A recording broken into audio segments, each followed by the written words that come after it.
Abbiamo visto ancora molte abitazioni con il fango, abbiamo visto desolazione, abbiamo visto anche un paesaggio lunare, e questo è il caso di dirlo. Anche se splende il sole, non c'è il sole da quelle parti. Usa termini forti il governatore Zaia per descrivere quello che insieme al capo della protezione civile Borrelli e all'assessore Bottaccina ha potuto vedere nel nuovo sopralluogo fatto stamane. Una montagna bellunese devastata, case crollate o scoperchiate, boschi rasi al suolo, strade che non esistono più.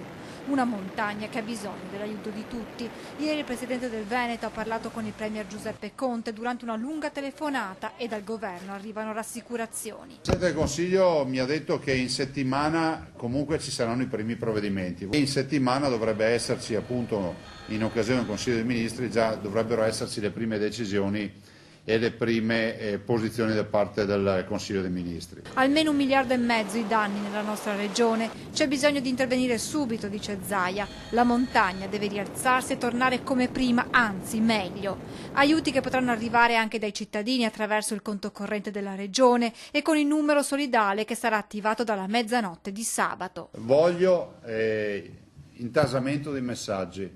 L'altra volta l'avete fatto, lo dico ai veneti, bisogna fare di più stavolta. E sempre ai cittadini veneti Zaia rivolge un altro appello. Evitiamo il turismo delle disgrazie, evitiamo di andare a intasare traffico, strade e luoghi della tragedia in queste ore. Non siete d'aiuto per andare lì a far selfie o foto. Tornate in montagna, aggiunge poi Zaia, quando sarà nuovamente vivibile e la viabilità ripristinata. Iniziate ad andarci per consumare un caffè, un panino, una gita fuori porta, andare a sciare una mezza giornata, una giornata, un weekend, una settimana. La montagna si aiuta anche così, non abbandonate la montagna veneta.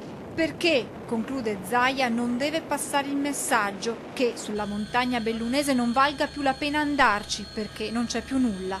Per questo, aggiunge, bisogna continuare a parlarne. Bisogna continuare a parlare e presidiare il fatto che la nostra montagna veneta è in ginocchio. Dateci una mano, grazie ancora.